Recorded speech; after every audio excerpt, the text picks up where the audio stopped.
Yeah. Hey, I'm back in my bag, I know they missing me. You know I go hard until they finish me. I wake up and grind, they try to limit me. Highway to heaven, you know we by high intensity. I'm back in my bag, I know they missing me. You know I go hard until they finish me. I wake up and grind, they tryna limit me. Highway to heaven, you know we by high intensity. Sundays with Justin, Mondays we hustling, Tuesdays still training, by Wednesday it's draining, shot wet like it's raining. It's not though, try to knock me off my pivot, I'm straight to the block though. I can't do no pump fake, still watch out for the block though. I'm not your average player, I'm all-star status. Give all y'all answers, not no ball hog bastard. Jump shot looks synthetic, but it's all natural. Body full of ice like I got back from. What's up, y'all? It's Coach Justin. We're here again at the Sit Down Podcast. We have a very, very special guest, Ali Cocaine. How's it going? It's good. It's good. How you doing? Pretty good. First of all, we got this done pretty quick, so Thank you for that. So let's start off early, young Ali. Tell us about where you were born, where you grew up, and how it was for you growing up and stuff like that. Yeah, I'm from Oakland. And for me, I tell people all the time, like, my life was actually pretty good, 2-parent household, all this stuff. I didn't really start going through stuff until my mom passed. Oh, wow. Yeah, so my mom passed when I was 13, so that's like your adolescence, puberty age, when you like going into your womanhood, right? So, you know, the only thing I say, like, we moved around a lot. That was like the most unstable part of my life. And then as far as like, you know, my mom passing. Do you have any, sorry to cut you off, do you have any like older sisters? Or? I do. I have a lot of siblings. I got 10 siblings. Yeah, so 7 from my mom, and then the other 3 are from my dad. 7? Yeah. Where do you fall as far as age rank? I'm the 6th. That's so the second to youngest? Second to youngest, yeah. So I have a younger sister. Yeah. So, yep. Damn. So how was that? Do you have any older sisters, or are they all brothers? Both. Okay. So both. That's why I tell people a lot of time. Like, people say I got an old soul. So like a lot of times my siblings are their parents' age. So my oldest brother is 45. Yeah. So my mama started all the way over with my dad. Yeah. So she had kids with her first marriage, and then kids with her second marriage. How many are with your pops? Are you the only one with your mom and dad? No, 4 of us are with my dad. Okay. Yeah, and then the other 3 are with her first marriage. Yeah. Gotcha. Yeah. Okay. So, what's the age gap from the next sibling older than you? So it goes 45, 44, 43, 42. What? Yeah. And then us, so then it goes 30, 29, 28, and then my sister's 24. So she had them all back to back. Was that intentional? No, I don't think so. Probably just in-house. Just in-house, kept her pregnant back to back. That's crazy. Yeah, it's mania. Because I know some people do that on purpose. It's like... Yeah, not that I know of. Like, you know, I can't ask, but not that I know of. But, I mean, it just seemed like in-house. Like, that's dope. Yeah. So how close were you and your siblings growing up? We actually hella close. Like, me and my siblings are hella close. Even, like, my, you know, half siblings that are, like, from my dad's side or, you know what I mean? We all grew up close. And then even, like, my siblings have siblings that aren't related to either of us. You know what I mean? So we always really had that kind of close-knit relationship, though. The closest one I probably would be the one who raised me after my mom passed, my brother Mike. Oh, I know Mike. Yeah. I know Mike. Yeah. So that's who raised me. He was young when he raised us. Like, you know, he's 28. You know, raising us and shit like that. So, but we all, you know, pretty close. Everybody's just doing what they do. That's dope. Yeah. So, as far back as you can remember before mom passed, how was it like in the household? Were you guys tight then, or was it more so you guys got tighter? I feel like we actually were tighter then than we are now, just on a different basis, right? Like, I think we were closer as far as relationship, just living life, you know what I mean? Just being natural siblings. But then it's like we had to do kind of like that step up kind of bonding and building. Like, I guess trauma bonding, like, you know what I mean? Just taking care of each other. Because it's like me, I started working at 14. Really? So my mom passed at 13. I already had 2 jobs at 14. Really? Yeah, you feel me? Because it was like, shit, you know, my brother, young, he just had a daughter, my niece, right? I mean, he raising me and my brother. So you were living with Mike at the time? Yep. I don't know. Do you want to say, you mind saying his name? Oh, no. Okay. Mike. Okay. Yeah. So you were living with Mike at the time? Yeah, and it's crazy because that was like my favorite brother. Like, idolized him like a motherfucker. So before my mom passed, I already was living with Mike. Like, I was already like, I want to live with Mike, you know what I mean? Whatever. And then when she passed. Was it a sudden passing, or was it? You know, she battled with cancer for a really long time. So she actually wasn't supposed to have my brother Nick and then me or my younger sister. Too. Yeah. See, I'm tapped in, but I'm quiet. Like, and that's what's so funny about my career, because now I'm like You have on to the be out forefront. there. Yeah, but Oh, it's just like I'm the more introverted, yes, reserved one. Yeah, I'm Cancer. Yeah. So like I'll be like, hey y'all, bye y'all. Like, you know what I mean? That's funny. Yeah. So damn, I don't know how I didn't put that together. I knew that, but it just slipped my mind. But I'm always the one gone. Like I said, I always had 2 So are jobs, you from West Oakland too? Working, yeah. Okay. You know what I mean? Where'd you go to high school? McClymonds. You went to Mac? Yeah, but I always moving. I went to Mac. I went to Skyline. I graduated from Tech. Yeah. Okay, so they were still there. Okay. Yeah. So what year did you graduate? 2012 or 11. Oh, 11. 2011. Okay, so you're 2 years younger than me then. Yeah. Okay. Damn, I didn't know you went to Mac. Yeah, and it's crazy because Nick actually the one who got me rapping. Like we used to do like LimeWire beats and shit. I'm trying to get him back. We actually got a song, so we're gonna see. I just saw how that works. I just saw it wasn't just, but he did like a freestyle or something. The beatbox. That might have been it. Is he like at an apartment building or something? Yeah, R.P. Raymond. He was at Raymond. He killed that. He could rap. Yeah, Nick is so dope. Like when I tell you, like when I switch my flow up and when I do all that, like I literally imitate him. Like when I tell people, I be like, nobody really like, cause I don't have a super passion for music. Music is just opening doors. Like I want to do like motivational speaking. I want to do like brand building. Yeah, like that's the type of stuff that I'm into, like business classes and stuff like that. Like I'm a nerd for real. Like that's the type of stuff I want to do. But I think music is just opening the doors for me. Well, I was just about to say because I'm the same way, and that's why I kind of reacted like that. For me, my whole thing is, especially because I was super introverted as well. You know what I mean? Like I was always the person that I didn't want to stand out. Right? I hate the attention. I hate it. So when I started my podcast and I started opening up more and started being more vulnerable, and I started resonating with people, and it was like people were DMing me and stuff. So I'm actually taking up steps into getting into guest speaking. I've done a couple small things for like Cal State East Bay. I do a lot of stuff for Barry at Mac with his students that I just when they were on Zoom, I would do like a Zoom thing and do a presentation and answer questions and stuff. And so that's dope. But you can use the music, like you said, to kind of open up those doors, build your profile up, and that way, because it's like, my whole thing was, why would people want to listen to me talk? And I think that's the thing that it does. It opens that door. And then it's like, I'm introverted, but when it comes to helping other people, I'm like super, super all for it. You know what I mean? Yeah. So I think that would just be easy for me. And it's like, I enjoy music, but I be like, people be asking me, I be like, girl, I don't remember that lyric. Is it therapeutic for you, though? It is. Music really saved my life. Like, I was really in like a dark state when I started doing music. How long ago was that when you started? 5 years. You only been doing it for 5 years? Well, so professionally, Alley Cocaine has been 5 years. I always did music like young. I started off story writing though. Really? Yeah, like I used to write like a lot of short tales when I was younger. Like I used to staple papers together and like write stories. So like I like English, like you know what I mean. I'm real good with my words. So I started off writing stories, and then I tried to sing. Didn't have a voice for it, right? Which is so crazy because my So Gone challenge that I did that actually went viral. I started off singing. It just wasn't it. And I was practicing it every day. It's crazy. I was going through my hard drive because my 5-year came up and a couple memories and stuff were popping up. And I was going through my hard drive and I was seeing how many takes I actually did before I dropped it. And I was like, it wouldn't have been no Alley Cocaine if I had dropped the first one. How many times? I think it was like 27. No way. Yeah, like, and it was on different days. Like I was just trying to perfect it. And I was just about to ask, so is that because you were, were you doing so many takes because you're a perfectionist, or were you just trying to... Like, would you record it and be like, nah, I don't like that one? Yeah. Or are you just recording it for practice? No, it was both. So it was like, I would say one bar and I'd be like, nah, that one not hitting enough. Or it's like I said, I like English, I like grammar. So I was like, okay, this not, it's not sequenced the right way. So I really was like, the original bars in it, some of them are a lot different than the one that I actually put out. Really? Yeah, they were. And it was like, I had a newborn, he on my back, some of them he in the background, some of them, I'm trying to do the takes or whatever. And yeah, I finally just dropped it. And I didn't really know what viral was because I was kind of like, I was in a relationship, so I wasn't really on social media like that. And then I had the baby. I was stay-at-home mom. So when people was calling me like, oh, you going viral, I was like, what the fuck is that? Right. You know what I mean? And then, after that, I just kept dropping them. And it was a way for me to kind of just tell my story. In a sense, like I said, I got my little feelings hurt. Dropped it So Gone. And then, after that, I just became Alley Cocaine. That's dope. So you weren't even calling yourself that at the time? I actually wanted to do wardrobe styling, or so I thought. Really? Yeah. So I used to like how, like the Tokyo fashion, the Asians used to dress and stuff like that. And I thought that's what I wanted to do. Because that was another way to express myself. Like I would cut my hair, dye my hair, wear like, baggy clothes and different stuff like that. And I just started doing different plays on the name, and I don't know, I just changed my name to Allie Cocaine on Instagram, like literally.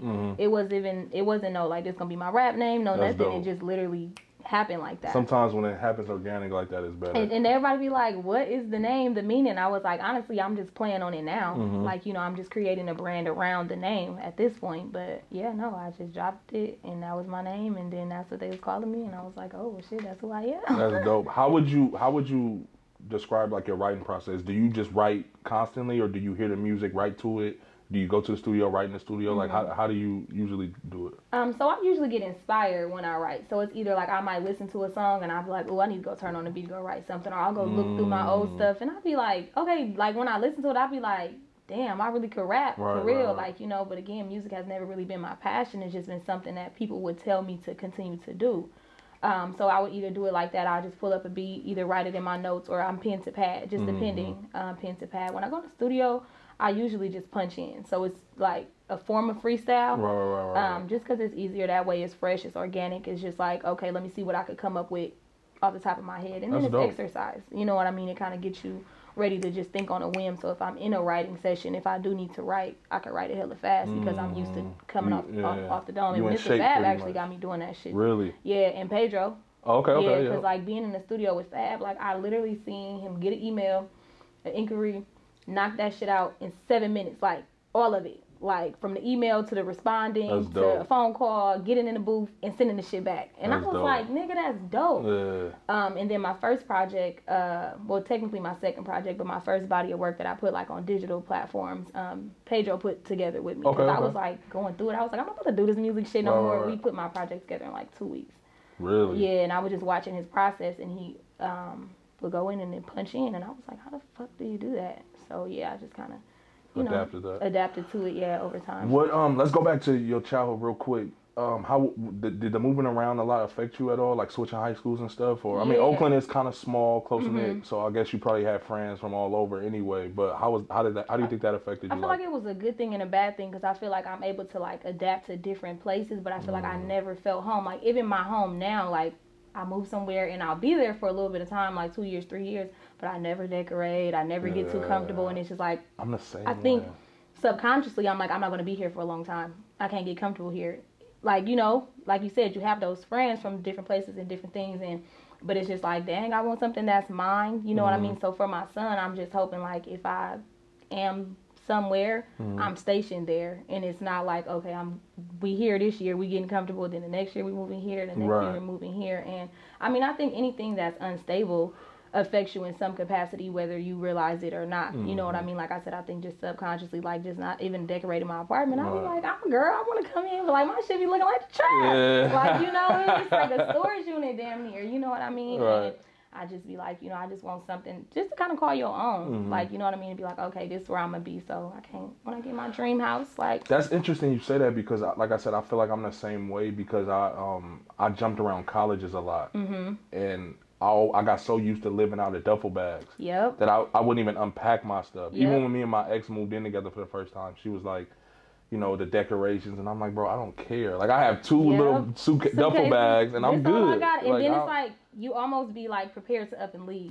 Because it's like, if it's a lot of stuff, you can't really move how you need to. You know what I mean? And then losing stuff, you know, like, my mom's gone now, but it's just like having storage units and stuff like that from moving. Like, we lost a lot of those memories. You know, it's like I only have a couple photos of my mom, a couple photos of us. Yeah, so it's just like, you know, parents are not thinking about that. You know what I mean? But like, going through it, hell yeah, you just like, damn, where my memories at? You got kids, you want to be able to scrapbook some shit. And then back then, we weren't able to just take a picture on our phone like we can now. It's like physical shit is just gone, scrapbooks and stuff, you know what I mean? So. Can we talk about that a little bit? Like, how did losing your mom, like you said, you lost her at a pivotal moment in her life, you know what I mean, coming into your teenage years and becoming a young lady. Can you talk about how that affected you and how you kind of cope with and dealt with that? I feel like it prepared me and hindered me, right? So I think it prepared me just because, like, my mom was like hella old school, so it just like, you know how they be like, some shit a kid ain't supposed to know, but it's like, it's almost like she was prepared to go, in a sense. Like, she prepared me, like, you know what I mean, even when it comes to like the way that I carry myself, even, you know, the way that I speak, the way that I talk, my hygiene and stuff like that. Like, I was prepared for it. I was a tomboy, though.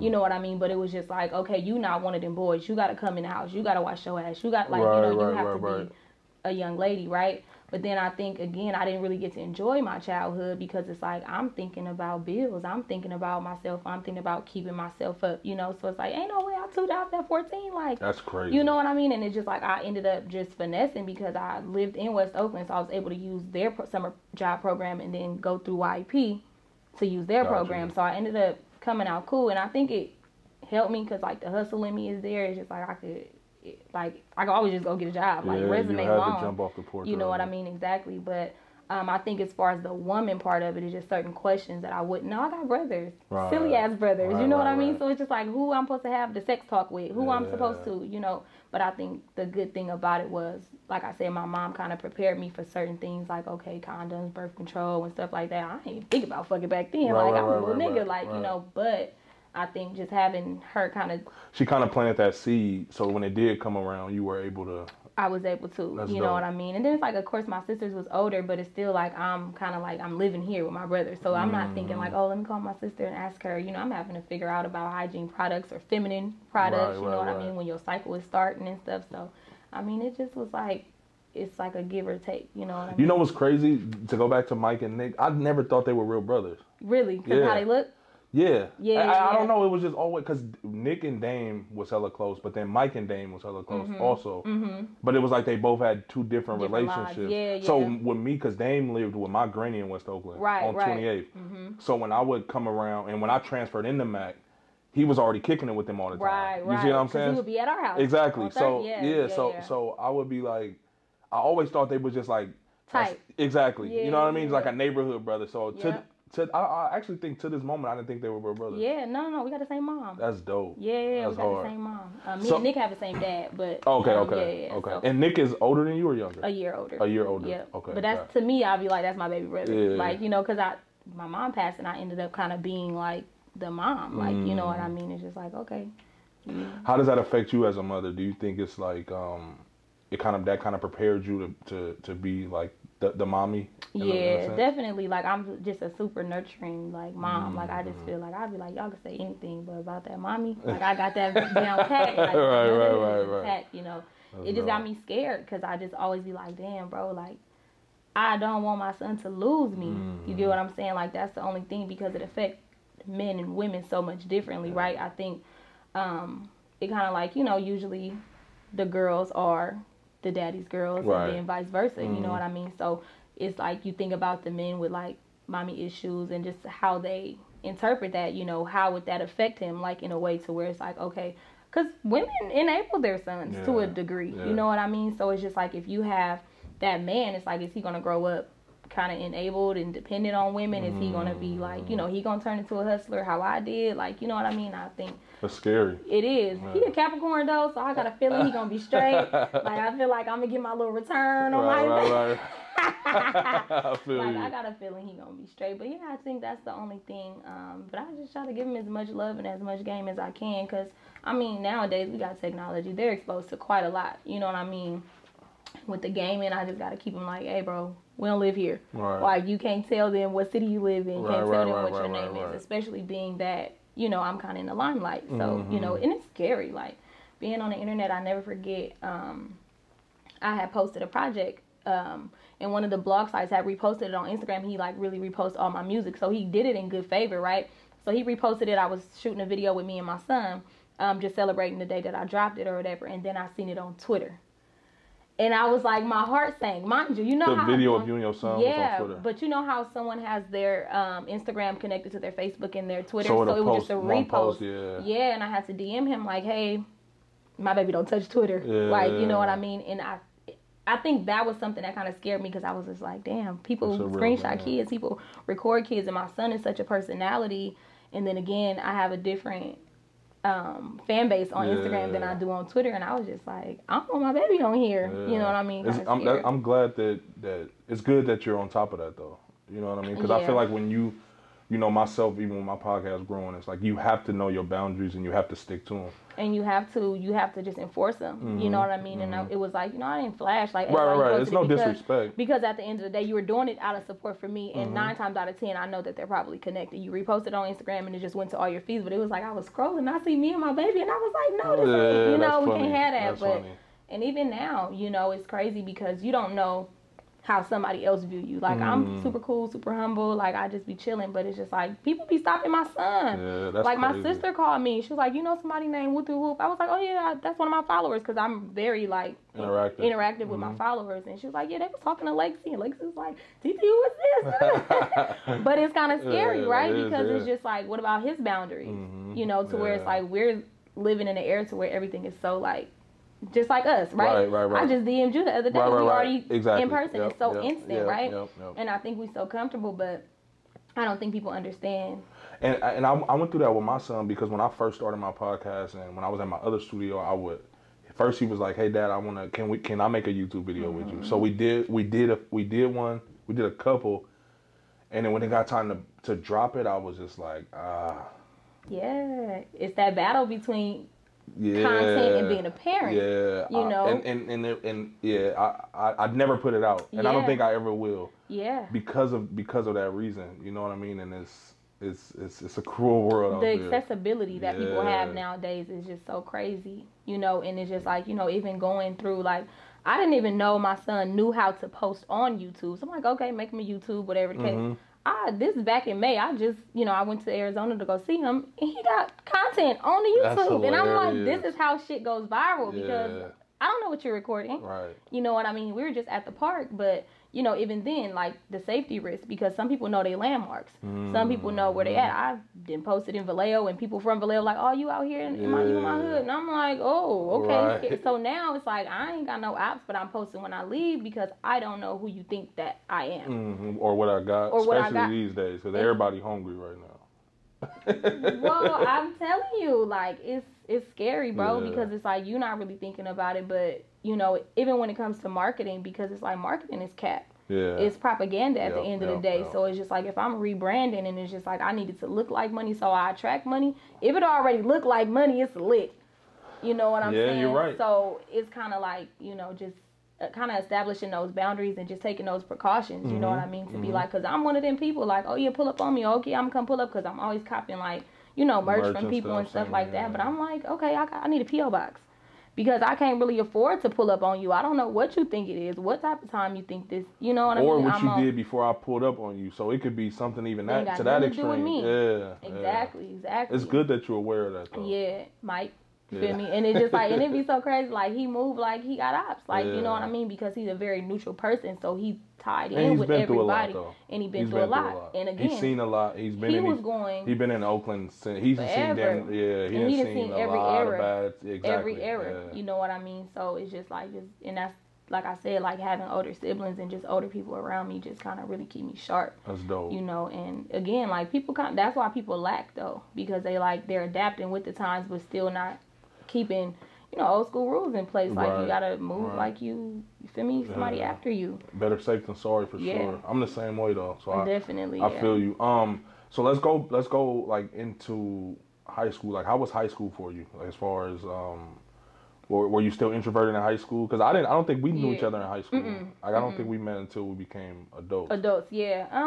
I mean, definitely still introverted. I feel like I've always been like a social person. Like, when it comes to, like, if you approach me, like, I'm very personable. But it's just like, I'm very standoffish too. So like, first interaction, you're gonna be like, this bitch. Like, you know what I mean? I get that. And then I'm small. So it's just like, I got my hood on. Like, you know what I'm saying? So it's just like, I had my circle of people, my group of people that I, you know, hung with, chill with. And, you know, that's just pretty much what it was. Again, just moving throughout different high schools, too. I had hella different crowds. So I stayed in Tracy for a minute, too. Oh, wow. I went to Tracy High. Yeah, I moved with a friend of mine and her grandparents or whatever. I had, like, my little street family, like, you know what I'm saying?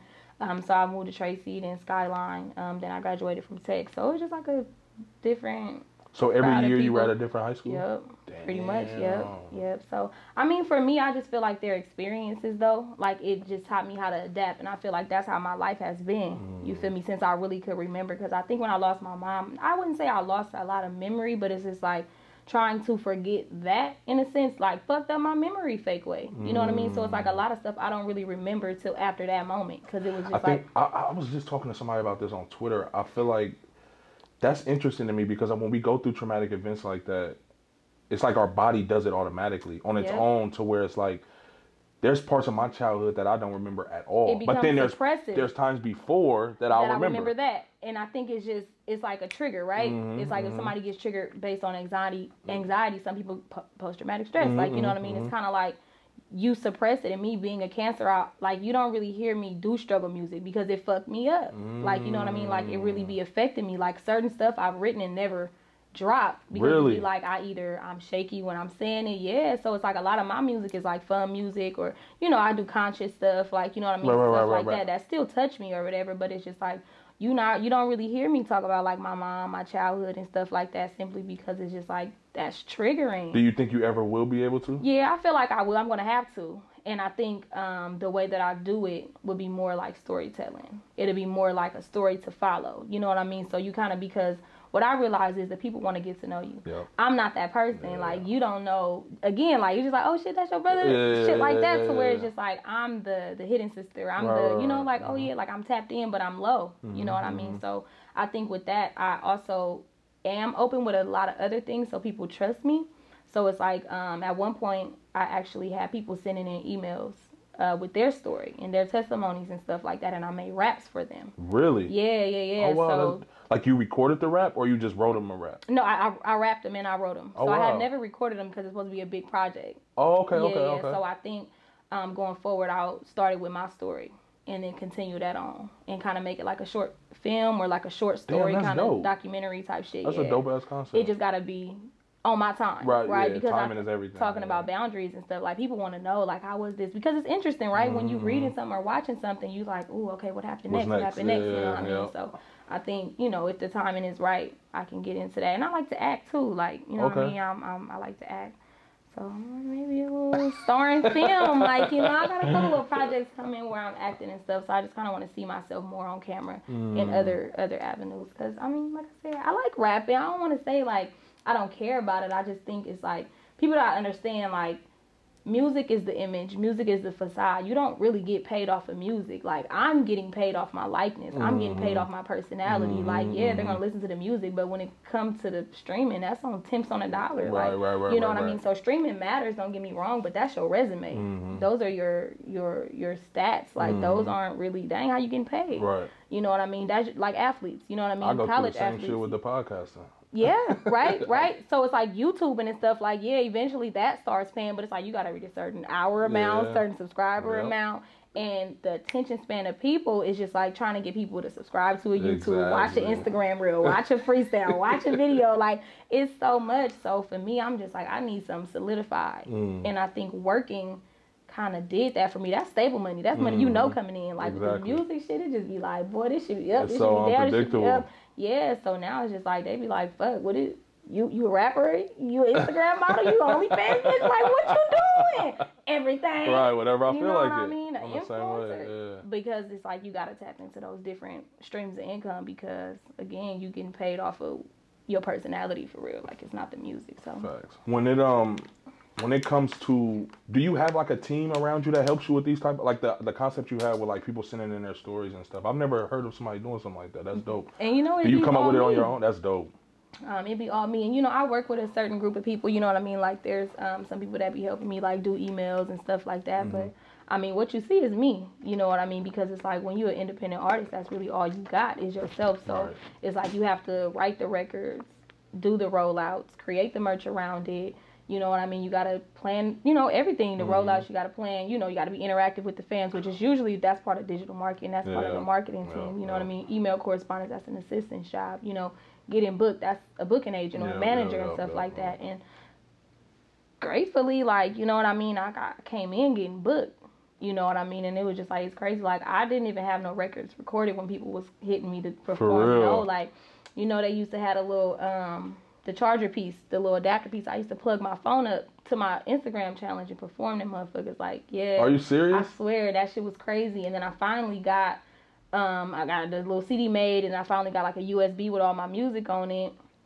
And then I was plugging that up, and then it turned into emails and, you know, stuff like that. So again, like, gratefully, I've just been booked my whole career. Like, and I still be like, I didn't realize how much of a, like, a good thing that was. I guess that was, because it'd be crazy as a girl, though, Cause I remember a girl had called me like, hey, like not like that, but like, do you be having to do stuff like to get booked and da da da? And I was like, I ain't never fucked none of these niggas. Like, what you mean? Like, I'm insulted that you think that, not you. But she was like, nah, like, you know, somebody kind of was trying to blackball me and try to get me for publicity, basically. No, like, that's a real thing though. And I was just like, you know, but my demeanor, I guess, is a little different though. Like, I'm what's happening? So it's like, you know what I mean? Regardless of what you hear in the music, you know, it's like you're not about to try me like that. Right. But yeah, for women, I didn't realize how much of a thing that really was. I've always heard about it, you know, but again, you think about it more in like sex work. Like, you know what I mean? You think about it more in like people are being strippers or escorts or stuff like that. You think that's more of the lane, but I didn't realize like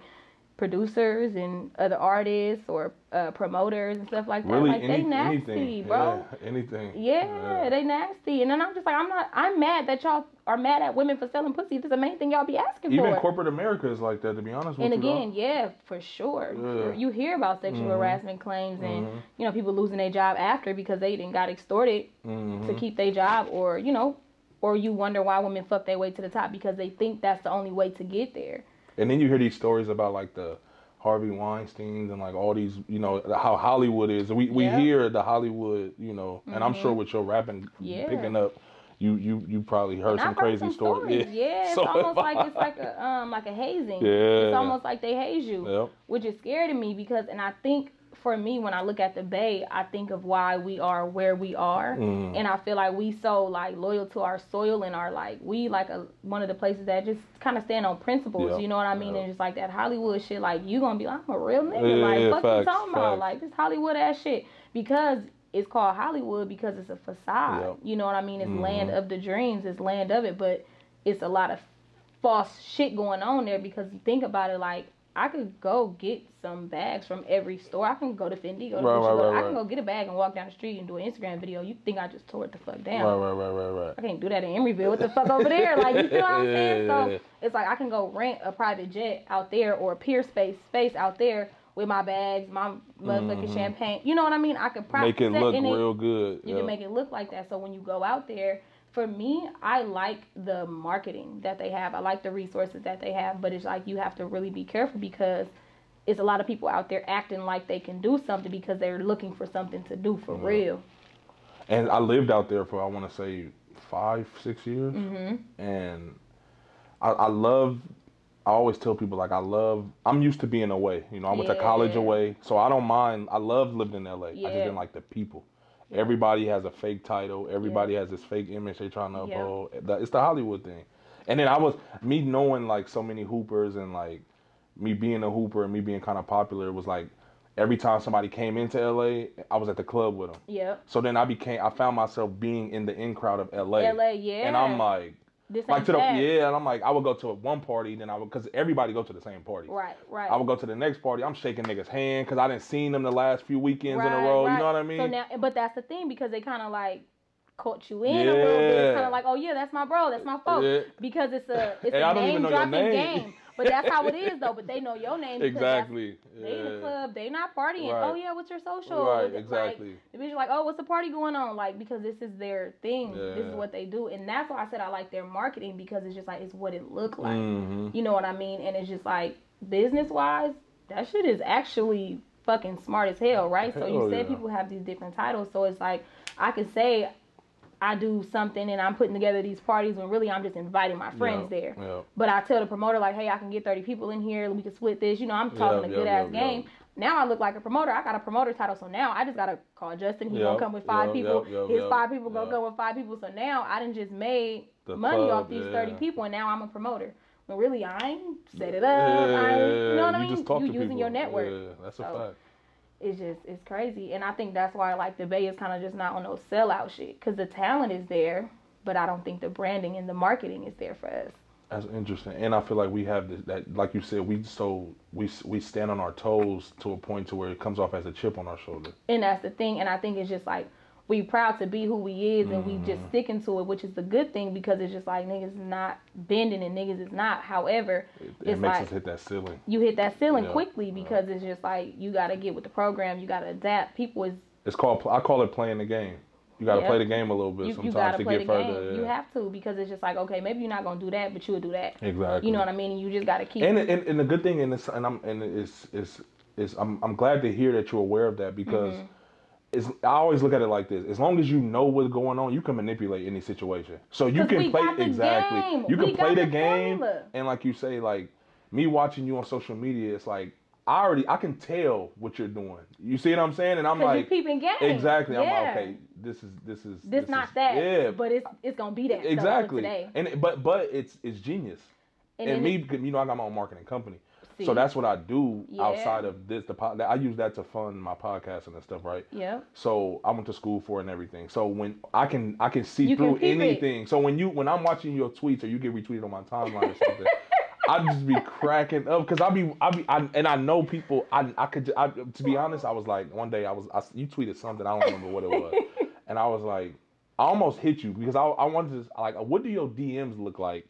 And when you tweet stuff like that, and you don't have to answer that question, but I was thinking that at the time, like, I could only imagine, because even me, right, like my partners, they give me shit because I could be an asshole, you know, I'm a funny dude. I have so much personality. But on Twitter, I'm real selective on what I tweet, who I'm talking to, what I'm talking about. Like I was saying the other day, I want to make me a fake Twitter, like a burner account, just so I can indulge in the conversations with my people. But I have to be careful. The way your brand is. Exactly, because I talk about mental health a lot. Yep. I talk about all these serious topics. You know what I mean? I do treat myself as a brand. That's why I don't really go certain places anymore. I don't really hang around certain places just for that reason. But it's still me. So in the group chat, they be like, nigga, you don't be like that on Twitter. like, you feel me? Like one of my partners the other day was, I can't wait till the world see who you really are, right? Yeah. And I'm laughing because I am who I am, but I'm playing the game. You playing the game, and I think that's the beauty in it, though. You know what I mean? It's fun. It makes it so fun. So for me, like, again, when I tell people, like, Twitter, like, I literally just tweeted something, and then it just kind of went up, and then I was like, oh, they like this type of shit. Yeah, exactly. So it just started being entertainment and funny, and I always wanted to do, like, the podcast thing, right? As far as, like a sex podcast, relationship advice podcast. I just never really knew how to stay consistent with each one, and then do music, be a mom, you know, do all that stuff, right? So that's really what the tweets were for. Got it. But it just turned into a platform of its own, and then OnlyFans came out, and I was just like, oh, I get paid for this shit. Okay, like, you know, but it's really not nothing. It's just a fantasy. Right. You know what I mean? Like, if you subscribe, it's like, you're not going to see me getting fucked. Right. Like, you know what I mean? You're not going to see all of that. However, I'm going to just sell you the fantasy of it, because that's what the tweets are. Like you said, what them DMs looking like. A lot of thirsty ass niggas were like, well, what didn't I capitalize off of it? Like, y'all are mania. And I was like, I ain't really realize y'all be in the toes, like my feet. Yeah. Like, they be tagging, like, now it's kind of went on to Instagram a little bit now, but like, people be tagging me. But the good thing about you playing the game like that, it still keeps your personal, and it goes back to what you're saying about your son or posting your location. It's like, I'm gonna give y'all as much of me as I want. Yep. And maybe this time it's almost like role playing in a way, or dressing it up. Like, so one day I might be this way, but then today you might get this alley, or then you might get this alley, and it keeps the inquiring minds, though. And that's exactly what it is, because it's like, now y'all not even worried about the stuff I don't want y'all to think about. Like, you know what I mean? My trauma, my past, my, you know what I mean? Who I am. Y'all thinking about. And you stay in control that way. And you controlling your market. Yeah, you know what I mean? You're in control of it. And I think that's what people didn't understand, like, when it comes to, like, gullible minds and stuff like that. Even with OnlyFans, people don't realize OnlyFans was like a Patreon. Yeah. That's literally a way that you're connecting with your consumers, or directly. That's really what it is, and that's part of marketing. You know what I mean? But OnlyFans has been around. It's been around. It's been around. However, it's like one person. Same with Craigslist. Same with Backpage. You know, there's a hosting site. But Instagram, like all of these things start as one, and then they turn into other things as the consumers changing into that, right? They manipulate it, and then that app or that company, it has to become what it is, because that's their selling point. OnlyFans probably like, damn, I know this bitch gonna be busting this shit open on here. You see the situation that just happened with them, where they was about to take it away, and then they reversed it, because they lost so much traction. Well, yeah, because and then as a business, it's like, damn, it sucks, because when you look at the history that it comes with sex workers and stuff like that, how they're shamed, and you know how there's really no platforms and stuff for them. But then you think about it on a business standpoint, so where it's like they need funding. Like, that's really what businesses do. They get funding and they get loans. So it's like, if that business doesn't want to be associated with this brand, what we supposed to do. This is how we keep the lights on. And you know what's crazy? So I used to work for Wells Fargo before I quit and started doing all of this stuff full time. And I was a business banker. And there's a cannabis club right next door. And even though weed is legal, you can't get a bank account for a cannabis club. Because the banks won't. It's not federally approved, so they won't. They can't do it. You see what I'm saying? So it's funny that you even say that. And and see, that's why I remember before we cut the cameras on, and I was saying people think podcasting is you just turn the cameras on and talk. Even stuff like that, like people need to do the research, man. It's like there's so much information out there. You can find it all you gotta do is Google it. You can literally write a question in Google and find answers to it. And you know what? And I realized that it'd be so funny because it's like there's shit that I can Google that I'll ask Twitter and they'll right. And sometimes I do it as bait to see like, okay, do they know what they're talking about or are they just tweeting? And you kind of see the difference. And sometimes motherfuckers is really just tweeting. And Twitter is like the news, which it really is, right? You can still go to trending, you can go to top, you can find out the latest of like real life news, right? But then you have people that I might have seen a tweet yesterday and now somebody tweeted this asking a question. So I might reference the tweet instead of referencing a Google site or Wikipedia or like, something credible. Something credible. I mean, Wikipedia is even not that but I know what you sometimes, mean, though. right? But yeah, and it's just crazy, like people not doing the research. So like when people be in these uproars and stuff like that, it just be like, y'all not seeing so loud and wrong. And so I'm like, y'all don't wrong. see the business part of it. Like for me, it's like, to me, like I empower the sexual women. Like I'm definitely all for it. You know what I mean? However, it's just like they don't know what's going on behind the scenes, or they don't have a solution either sometimes. So it's just like with the OnlyFans stuff, it was like, I get it from the sex worker side. It's like, it's fucked up because they get a site, then it's down. That's how people live. Like they really making a living off of that shit. And I watch a bunch of podcasts, and it was a podcast I was watching that talked about that the other day. Well, I don't watch a lot. Let me not lie. But I was watching a podcast the other day, and they were talking about that. And it was a girl on the podcast, and she's a sex worker. No shame in her game. She talks about it. She's talking to the three gentlemen on the podcast, and she's like, I have a friend who makes $900,000 a year doing this. Bro, you know what I mean? So it's like 15 off OnlyFans. Are you kidding me? Posting like imagine That's what you could touch crazy. with consistent. Like these are girls that are on there every day posting content, getting content, and I was just like, I didn't realize like, okay, this is really a thing. Right. You know what I mean? But and that's just in a year of like posting one month, like you know what I mean? But because the internet is crazy. It's a black hole. The internet, you are not in control of who's on your page, right? So you get that random follow from OTXY, like you know what I mean? Their burner accounts, and you know those are people that's on there looking at up keywords, and people don't even realize what that is when you post sugar daddy and all these different people come up. But those are either scammers or you know what I mean? Those are people that are looking for people who are looking for money. So they're like, if you're looking for money, you're gonna give up some information. You know what I mean? So. I mean, it's just like you said, playing a game. You know, when you break it down, it's like it's always deeper than the surface. Right. No, that's always. a fact. Let's go back to the music tip as far as do you have any? What was your latest project? How many projects do you have out? I have 4 projects out. So the first project was Challenges, basically a compilation of all my challenges that I created in the songs. Okay. I did that in 2017. Then I think 2018 I did No Turning Back, the one I said Pedro helped me in. And in 2019, I did the Pressure EP. Okay. And then 2021, I think, was it March or May? I want to say it was May. So not too long ago. Yeah, in May, I dropped the Pop Out EP. Okay. Yeah, so I got 4 projects out. And are you currently working on anything? Right now, I'm just doing singles. So, yeah, I got a little label situation going on right now. Oh, that's dope. Yeah. So, we're trying to see. Thank you. We're trying to see what's going on, like with the singles. Because right now I'm on a rebrand.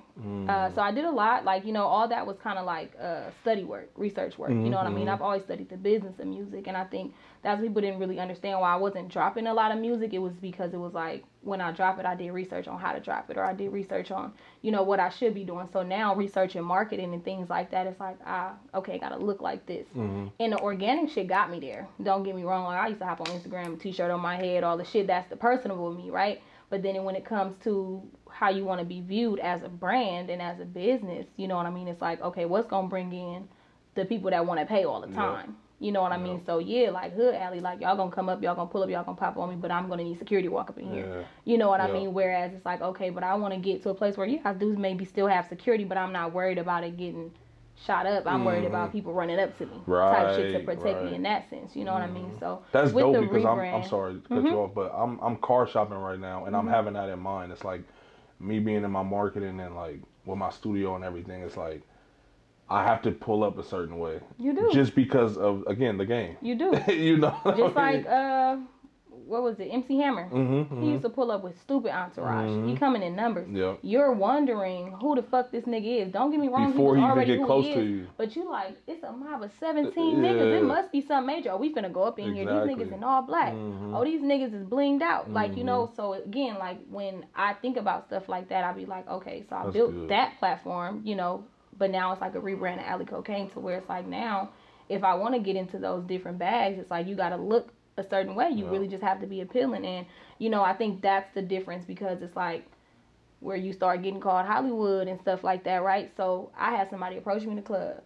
And it was like, oh, yeah, you Holly, da-da-da. I was like, I don't know, that's crazy because we in the same spot. But what's happening, though? You know, he's like, oh, yeah, I had DM'd you and woo-woo. So I'm like, not even a flex, but I'm like, let me just show you something. This all from this week. Right. You know, I'm an introvert. I don't want to see that shit. I don't like, it's better to send an email because that makes me feel like, okay, if I set aside, you know, when I get up in the morning, 9 to 12 to check emails, that's what I'm going to do. 9 to 12, I'm fasting. I'm not on Instagram. Right. So how can I ain't going to see your DM during those hours. And if I am, now it's 1 o'clock, I got to post something. Yeah. You know what I mean? And I might miss it. Shit, I got a life. But again, why are you using the time to see me in person and I'm showing you love instead of just like, hey, you want to work? Why you just didn't use that time to say that instead of calling me Holly? Now I'm offended. Because it's just like, okay, well, I see where your mind at. I don't even want to work with you. You know what's crazy? You keep saying some interesting shit. With situations like that, right? Because I do this thing where I have all these people that I want to work with one day. So I DM them without, I almost hope they don't see it. So when I do get a chance to meet them, I'll be like, hey, I DM'd you 3 years ago with this idea or with just, you know, because I DM people even if they inspire me. You know what I mean? I need somebody that inspires me. Like, man, I appreciate you. I'm studying with your moves and the way blah blah blah blah blah. And I don't expect them to see it. But when I finally get in the room with them, I'll be like, and that'll let them know that I'm not somebody who's just trying to come up off of you. I've been tapped in with you. I've seen it. And it's all a game. It all goes back to the game. When you ahead of time, because that's what people don't understand. Like, this not happening in real time for me. Right. Like, I was already here some years ago or some months ago. I've already thought about this, you know. So I think it's just, I mean, I guess it's just really like, well, it's Hollywood. You know what I mean? It's just like, I get it to a degree when people look at it like they better than somebody and you can tell that in their demeanor, but it's just like, nah, I'm just better than what I was last year. And if you haven't elevated from where I was last year, I don't know what to tell you. You can't fault me for that, you know, because again, when I walk in, the first impression, that's what I'm going to do. So again, when I get booked for a show, I need security. I need somebody to walk me and my people in. I need y'all to walk me around the club. If I need something, I need you to go get it. Because that's my first impression. So when I'm coming to do a look, I'm coming to do a look. First hour in, I didn't do about 500 on the strippers. I'm slapping ass. I'm on the floor and I'm teed up and my shoes is off. However, when I first walked in, bitch, you seen what it was. Right. And I think people don't understand that part of it because it's like when you start elevating and because it's almost like you getting too far away from them. You no longer. It's scary for them. It's scary for them, and I think, and that's when hating starts. That's when envy becomes a thing. You know what I mean? And I think that's the scariest part because it's like the same fans turn to haters, bro. Quick, and I think people don't understand. It's like, oh, who the fuck you think you are? Who I am? Whoever I was talking about that with with Pierre when I interviewed him. It was like there were people who, when I first started this, they reposted everything. Now, then it's like the more I grew, those people in the beginning, they don't repost my shit at all because it's scary to them. And I don't mind it, but I notice it. But I'm gonna tell you something though, because they want to be the people to be like, oh yeah, I support that. It's something new. Yeah. But then again, it's just like now either you don't relate to the content that I'm talking about now because it's surpassing you or you can't really you know interpret it, or it's just like, okay, well shit, that nigga Holly now, that nigga doing his shit now, okay, all right, like, you know. And it's scary because it's like people really think like that, and when you a person that's super selfless and super just like, you know, I'm just doing me, like that's literally what it is. I'm just getting better, like this don't got nothing to do with you, this is personal, this is for me. And then the fucked up part about it is y'all don't understand, and when I say y'all, I mean, you know, people, they don't understand, like, this shit ain't all glitter and gold. It's not. Like, it's not easy. You see the finished product, exactly. So it looks like that. So you don't see when I'm at home stressing because my footage didn't come out the right way and the audio messed up or something like that. Like y'all don't get to see that side of it. So most of the times when people are hitting me and shit, because I get people all the time now. Oh, can I come on your show? Can I come on your show? And like I tell people, it's like, bro, this shit takes me time. I do this everything by myself. I set up by myself. I edit by myself. So yeah, I don't mind giving you a look. And I'm not saying like my platform is super huge. It is growing daily. Right. You know what I mean? But I gotta sit down and edit that shit. There's a lot, and again, and I think even what people have to understand, like as an artist or as a brand, like press is so important, and there's not a lot of like artist development happening. There's not a lot of media training and things like that that's going on, but they don't understand like even what it comes with. You know what I mean? When you're doing something, even opening a business, throwing a party, right? Because for me, it was certain things where I was just like, I ain't gonna cap. I was like, bro, I'm not doing no more shows out here. They got me fucked up. This shit look greasy. It's not what it's supposed to be. Then I threw my own party, and I was like, oh shit, right. This shit takes some time. So I see where they cut the corners at, and honestly, it's like it just wasn't properly. They didn't prepare properly, right? So I get it, and it's just like, okay, well, I can't really look down on them in that aspect. I just know where they went wrong, and then I know where I wanted to do differently at my party. You know what I mean? That's being the change. You know what I mean? Like you gotta be solution based when you reporting a problem. Like, okay, you either gonna have to have a resource to call somebody that's gonna fix it, or you gotta fix the shit. Or you gonna stay at that. You gonna hit your ceiling earlier. It goes back to that. You know what I mean? Yeah. And that's what a lot of the problem is in Oakland and the Bay Area is like people don't want to get out their comfort zone and seek more information because there's so much information out there. And it's business, it's branding, and it's resources. And I say every time, like, I want to be a resource here. Yep. I want to be somebody that can help people, you know, organize their business, brand their business. Like, even when it comes to flyers, something as simple as that, bro, I don't want to repost your shit. Yeah. Like, I could do all the promo I can and I won't, but, like, when it comes to the flyer, because what people don't understand is when you book an artist or you book a personnel, right? The person that wants to see that person, they're going to look for the flyer for confirmation, right? Is this nigga really coming to the bank? You know what I mean? Is this person really coming? So if that flyer looks bad, you've already been like, bro, we done been in the greasiest spots coming from Oakland, right? So you already like, I don't really want to be in that sweaty ass club, no AC, no nothing. Anyway. They ain't got no water, they ain't got no food, they ain't got nothing. So you looking at the flyer like, oh, it's gonna be one of those. But it's like if you brand it right and it look upscale, motherfuckers is gonna want to come. Right. And if you fit that criteria in some aspect, that's what I'm saying. I'm gonna have a club in 5 years. Because I go to LA, I go to Atlanta, and I go to these different places. And I was like, bro, if we had one of these, like, even Lux. Yeah. Like, you know, Lux. I haven't been there. You should go. Like, I mean, it's like, it's small, but I see where they're going with it. It looks more like a club and a bar than it just looked like a open space where they just threw some shit in. You know what I mean? And it's just like I don't think it's that popular, but DJ Shellheart, like I see people post about it, but I just haven't been. And she's there every Friday or Saturday or something, right? And I just see what it looked like. You know what I mean? It's hookahs outside, you know, it's a nice little dance floor, and I want to say they have an upstairs area too. Okay. You know what I mean? And I think seeing that is like, that's where I want to go. That's where I want to be booked at, or that's where I want to party at. You know what I mean? And I think when it comes to just the branding out here, it's really poor. The branding is poor because really we hustlers, so everything is quick, it's fast, turnaround, and it's cheap. So you want to spend a little to get a lot, or you spending just enough to get just enough. Nobody's thinking about, you know, take money to make money. And that goes back to what I was telling you off camera as far as the studio I used to use. It was like when people, my whole idea when I was first doing the promo before anybody knew how the podcast coming, I was telling the engineer, I'm like, bro, I got to figure out a way to make people stop scrolling. Yep. To see me in this nice ass studio, like, what the fuck is Justin doing? What are you up to? Yep. You know what I mean? And to make them stop. And now it's to the point where most of my audience is watching, regardless of who the guest is. Yep. And because of what I'm talking about. Yep. And now I got you. So now I got you hooked. It's good. I'm good. But I had that in mind at first. Like, okay, what's gonna make people stop scrolling? Because I scroll daily. And I'll just keep scrolling. I don't want to watch that. Or I'll see people put like, let's say if somebody would close, right? And like just the way they present it, it's like I want to support, but bro, you gotta put a little bit more.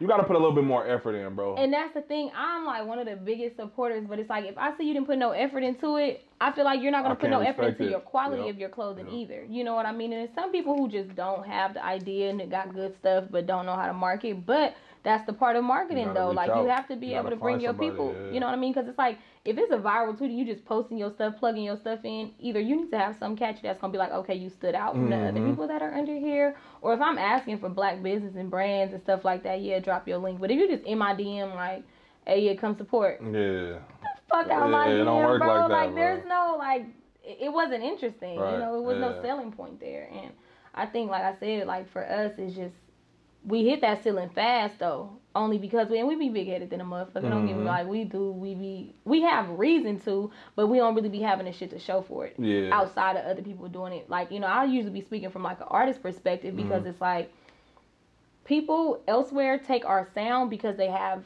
the business, they have good branding, they have the resources to do so. We either burning our bridges and our resources or aren't creating enough of them to get it bigger because we got the formula. They just rinsing and repeating. That's really what it is. Like I kid you not, like I done did some shit and I done seen another bitch do the exact same thing and I don't get offended by it. I'm like, okay, the influence is working. Yeah. I ain't big headed for no reason. I really do have something going on. Yeah. But it's like once it's on the internet and somebody with a bigger following or a bigger brand, it's like she can do it just like that and it look like it's hers because I'm smaller. Yeah. You know what I mean? But imagine how many people are smaller than you that look at you to do the same shit. And do the same thing. You know what I mean? Yeah. And that's it's all a cycle. And it's a cycle. And I think you just gotta not be scared of it to be like, okay, it's confirmation for me. Like, all right, this shit really worked. Even OnlyFans, like it was crazy. Like I watched like the nasty tweets. I remember like Twitter has already had like a sexual presence, right? But I remember like it was me and this girl Ed when we used to be tweeting nasty, and we would get so many blims from other women like this. I'm talking about that. Yes, it needs to be so crazy. To us, it's just fun. We don't give a damn, right? And I see them same girls now, like they tweet nasty and they saying stuff like even OnlyFans, like they making OnlyFans and they doing this, and I'm looking at the way that they're doing it, and I was just like, kudos to you, bitch. I'm glad you see this ain't what that gotta be. You know what I mean? And I think it's just like we judge people first before it's just like, oh, I kind of see what they doing, right? Like you coming from the background like a marketing, you see what's actually happening, but people on the surface is just like, oh wow, this bitch selling pussy now. Exactly. Like, oh, she doing this or she's doing that, when it's just like, nah, I'm controlling the market. I'm on it early. Like, you know what I mean? And it's just like I just peeped how entertaining it was. I just peeped what opportunities it really could bring because I was already rapping like that in my music. You know what I mean? I just never got boxed in as a nasty rapper because I talk about so much other stuff. Right. You know what I mean? But I'm like, shit, I might as well. Like, when I first started, I was in group chats and some motion. People were sending my videos. Like, yeah, like it was crazy. I mean, to me, I ain't do nothing that I'm ashamed of. To me, I was just like, wow, this shit's crazy. Let me tweet something else. Let me post something else, you know, so. It's doing what you wanted to do. It's doing what I wanted to ultimately, do. You know, and I think I just started just noticing what my influence was. You know what I mean? And when I said that, I was like, okay, I got to stop doubting it because I do be humble. And sometimes you kind of fumble it because you like too humble sometimes. Sometimes you got to pop your shit. Sometimes you got to be like, nah, bitch, I been did that. My mentor, I'm so blessed to have a business mentor. He's like an older white dude. And he told me one day when it came to like my marketing and stuff, I was like looking at my prices and everything. And I was like, man, I want to kind of go up on my prices. And he was like, what you waiting on? What do you mean kind of? Yeah, he's like, what? And he told me, he said, Justin, you want to get to the point to where you price yourself out of certain clientele. That's the thing. You know what I mean? And I'm like, that's the realest shit you ever said. But we, again, coming from here, loyal to the soil, we don't want our people looking at us like, oh, you too good to help me with a website now. Yeah, I can do your website, but it's gonna cost you something. Because I can do a commercial for you, but it's gonna cost you something. You feel me? And I think when he said that, that's the thing. You want to attract the clientele because you're wondering why you getting these chimmy ass people, right? You getting people like you might price somebody as $500 for something, but really your price is $800, right? Yeah. And they be like, bro, it's good. I'm got like $350, but it's just like, really, you couldn't afford my real price, right? Exactly. So it's like you wondering, you attracting those same people, and you finding yourself like, nigga, it's payday, I got rent, baby. I done did all this, and it ain't really the math, not mathing, right? But then when you step outside of that, like even my booking pricing, because I'm like, I'm looking at how I come and how, you know, what I'm doing for y'all, how I'm promoting it, how I'm pushing it, and, you know, the show that I put on, fuck it, yeah, I'm raising my prices. Yeah. So to me, I'm like, if I don't touch another arena in this bitch for a cool second, I'm good with that because the next time I leave, because to me, like I said, if you book me, I don't know how they split they strippers, so I look stripper bitches. So I'm going to spend $3 to $5 in there off that. Like, I didn't, you know, so I can't get booked for the price that I'm finna throw. Exactly. Like, that don't make no sense. And then you gotta do hair, you gotta do makeup, you gotta just There's so much more. It's so much more that come with it, you know, and it's like, that's a scary thing, raising your prices. I'm not gonna lie, because for a minute I was boxed in at the same price, and then I'm looking back on my notes when I was, you know, doing like my invoices and stuff, and I'm looking over, I was like, man, I was charging that price last year. Fuck that. Yeah. You gotta elevate. You have to grow. And then when you want to go to these different places, it's just like they're used to paying. And that's another thing I learned about LA, right? In Oakland, I can make a post. I need 4 girls. It's not paid, but it's opportunity. We got makeup. Them hoes gonna show up. In LA, oh yeah, well, hun, I need $250 booking fee. I need my makeup, and then we need to have somebody on set to do makeup, or excuse me, to do hair touch-ups, etc., etc. So you go there and you see, like, okay, when you go to LA, you know you're gonna get paid and have to pay. Yep. You know what I mean? When you come to Oakland, it's like, okay, you ain't really got to do much but had a clout, which is a good thing, because you play into your markets to where it's just like, okay, now I can have more girls wanting to come with me, to where I'll be like, okay, well, let me take this part from LA. Let me make sure that I can either have somebody Uber them or something, or cover their travel, make sure I got food, and I can do makeup and hair touch-ups. Maybe they don't get to pay, or maybe they got to come here and makeup ready, but I get them $200. Like, you know what I mean? So now it's like, when I need girls, I got reliable girls that's going to get paid. You know what I mean? And they're more exactly, more reliable. They're more willing. They're more excited because they're getting something out of it. And then that, even if it's something as far as, like you said, paying for their travel, they're not used to that. They're not used to that. And that's what I did with my party. You know what I mean? I didn't really know what I was doing. I'm like, I'm not coming out as no promoter. I've never thrown a party before. I don't know how much y'all gonna make. I'm gonna waive the house fee. Y'all don't gotta pay nothing to come here. You know, y'all just show up, and whatever y'all make, y'all take home, just so that I can see. But they're used to having to come pay out their pocket, or, you know, probably get booked to be there. But I'm like, I can't really say I don't want all this overhead to be like, I'm gonna agree to pay you a price, but whatever is yours is yours. So, you know, it's just kind of like taken from one place and that's implemented. How you learn, though, man. You gotta be a sponge. They do to us, though. You know what I mean? And they just got the resource to do it. And they have the business structure. They got the business structure to do it, and it's so much that go to it. And it's like, artists don't look at it as a business, and I think that's the problem. That's how artists. And I don't even think it's just artists. I just feel like, because obviously I'm talking from somebody that does podcasting, right, or content creation, whatever you want to call it. You're in the music. I just feel like there's so many people in the Bay Area that me and yourself both know that could be just as big as the let's say social media influencers. Yep. Just because of their following in the Bay Area. Even with Mill, right? When Mill first started telling me he wanted to do the DJing thing, because me and Mill are real tight. Right. I was like, bro, you're so popular. You're gonna bring females out. That's the thing. You're gonna bring the niggas out because they know you bringing the females out. You see what I'm saying? And then when his shit started blowing up, his shit was taking off quick. And he was saying it. He was like, bro, it took off quick. He was like, bro, this shit. And he talked about this on another podcast. Me and him was riding to LA one time, and he was like, bro, this shit is happening overnight. It's happening so fast. I'm like, if you really think about it, it's not, even for yourself, because one of my old college roommates told me that when my podcast, I'm like, bro, this shit growing fast. He like, bro, you've been preparing for this day since I met you. See, and you don't. I never thought of that. So even like the relationship, like when Mill or yourself or myself, when we walk in a party, we have that aura, right? Yep. We walk in a room, our presence is gonna demand everybody to stop and look. Yep. And that's why I always wear a hood. That's why because again, I don't like that attention. Yeah. But it's like, it goes back to, we've been preparing ourselves for these moments, and we didn't even know it. Just the way we interact with people, the way you are with people, the way you stand on your toes, the way you are hella funny, hella cool. You know what I mean? I'm gonna be the life of the party. I'm gonna be me. You just being yourself. Exactly. And everybody has a market and an audience. You just have to step into it and know why. Yep. Right? Because there's some people who have an audience who are not talented, but their personality. Yep. It's some people that got both. It's Yep. some people that's vice versa. Yep. You know what I mean? Like, you talented and you got the personality, and it's just like, you know, when people gonna come step for you, they just supporting whatever you got going on. You know what I mean? And it's just like, again, it's just like Mill as an example. Like, I think Mill was the first one to break Speak Up. If I think that was the first.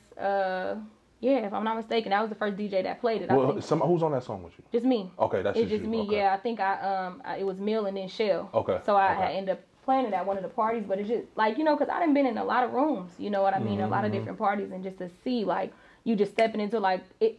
And then that's another thing. Some people look at it and be like, oh, you just woke up doing this. But it just like, you don't know the story. Exactly. You know, like, I was doing stories. I was rapping with my brothers. I was high head. Like, you know, I was doing a lot of music. But it's just like, to them, I came up like, who is this? Yeah. Who is this person? Because I'm introverted. Y'all don't know who I am personally, right? So, I mean, it's just like, when you step into it, it's just like, oh, people actually want to listen to it. It's some people, like, even with my motivation, like, affirmations and stuff that I do, I didn't realize, like, people be DMing me. This girl DMing me was like, me and my baby started our YouTube because of this, et cetera, et cetera. And I was just like, you know, you don't really want to post. Like, is this corny? Right, like, you really want to yeah. see it? Is this too much? Whatever. But, you know, you never really know who you touching it for what, you know, because it's people who, I wouldn't say can't stand on their own, but are very doubtful sometimes or need that extra push. That's why you have motivational speakers that's big as hell, because people need that. Yep. Even when I had started my social media cleanse, I did it for like a month. I would get off social media at 9 and go back on 12, same as my eating schedule, right? And I would, in the beginning, I would just watch like motivational speaking that my trainer would send me, and I was like, this shit really is something. It's like church almost, you know what I mean? And it's just like, I don't know, like, you never know who you gonna touch. You never know who's listening for what reason, right? That's a fact. Like, somebody might listen to you because you're telling your backstory. Somebody else might listen to you because they fuck with you in sports, or they've been a fan of you as an athlete, or you never really know why somebody's tuning in, but that's a fact. they tuning in. So one more before I let you go, how do I ask this? What do you feel like you get support from other female rappers? I feel like yes and no. I feel like because I see you working with a lot of male rappers. Like you mentioned Mr. Fab. I know you got the song with Short. Obviously you and Pedro click. I see all the dudes supporting you, all the rappers that I know. But when it comes to the female thing, is it? Would you say it's like catty kind of? Yeah, and I think that just comes with women, period. You know what I mean? Like, I tell people all the time, like, I don't take it personal because I ain't here to make no friends. I came here to make a bag. You feel me? And I think in the beginning it was a lot more support, but again, when you start elevating and people feel out of touch with you, it becomes envy. And it's just like, I can see another woman artist and I'll be like, I can look at her whole program and see what she need help with or where she missing or whatever, and I could be like, I want to step in and help that, right? That could be offensive to some, like, you know what I mean? And then it's like, again, when you got to think, if you getting booked at the same spot as somebody and then all of a sudden they're not getting booked and you're getting booked, it look like you bigger than them. So it becomes a competition, right? And then having majority brothers, like, I just click with niggas more. Like, that's just always been my life. So I think if people understood to keep it business and not personal, I think for women we would get a lot further, because it's niggas who hit niggas' baby mamas on songs with each other. It's niggas who done dole niggas, like, you feel me? And niggas laugh about it and just get to it because they feelings not into it. That's me. Right. You feel me? It's just like, I can hear, like, oh yeah, she was trying to talk to my baby daddy. Oh yeah, she was trying to talk to my side dick. Like, she was trying. I don't give a fuck. We about to make this record or not. And I don't think a lot of women can differentiate that, you know, and understand, like, we just here to make a song. We here to promote it. We here to push. If we fuck with each other after that, cool. If not, appreciate you, cool. Yeah, I'm gonna do me. It's business. You know what I mean? And I don't kiss ass in no capacity. So it's kind of like, it's always gonna be love there. There's not a female rapper in the Bay that could say I ain't supported. You know what I mean? And I did my due diligence. You know what I mean? And if it is, I either don't know who she is, we ain't connected, or that's just what it was. You know, and that's whether we did a song together, whether I didn't, you know, support it online. Like, I used to pull up to bitches' shows. Like, you know, and I thought, you know, originally, like, you know, I want to start the cartel as a play on my name. I wanted to just pop up, like, everybody support each other's show, because I would get booked so much. So it'd be like, okay, all 10 of us pull up here at my show, boom. Then all 10 of us pull up, boom, to your show. And it's, again, off the MC Hammer thing, like, damn, who's this entourage? But because there's so much cattiness between different women, I can't keep up.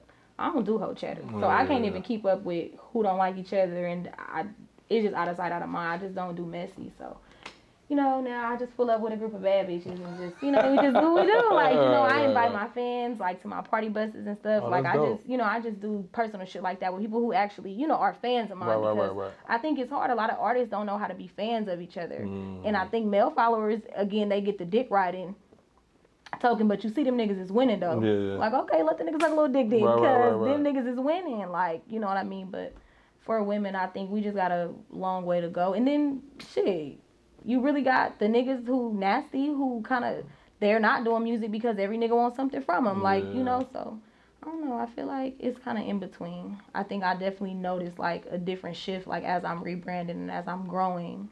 I noticed a little change in the support, but that's dope. It's always been business for me, so it's never going to be like, oh, this bitch don't like me.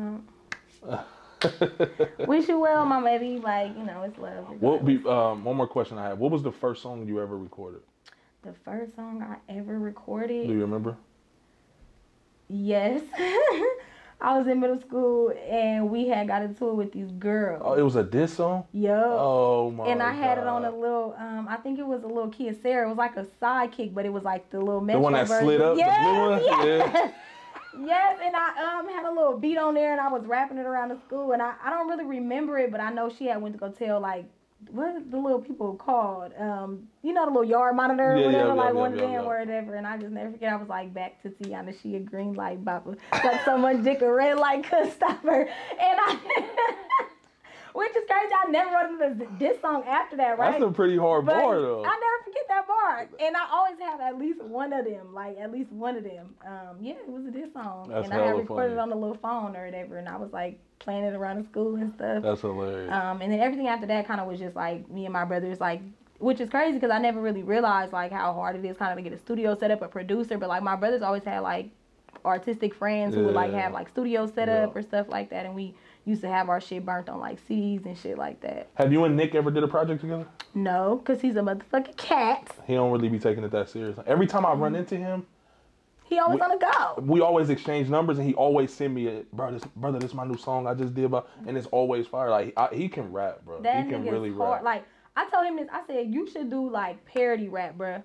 Cause this nigga could sound like Kevin Gates, Lil Boosie. Like I said, if you want to just start over, like I think that'd be hella fun. Just like how the baby kind of did that playful thing. He was in a diaper, but then it's like, oh, this nigga really can rap for real. Like, you know. It's playing the game. Yeah, and it's like, if you don't want to take it serious, act like you ain't taking it serious. Because he a cancer too. And that shit'll blow. And I think it's like, you kind of don't want to do something because you're scared of what if it don't take off. And I think my foot has always been one foot in, one foot out. Because it's like, well, if I don't set a goal, then I don't get disappointed.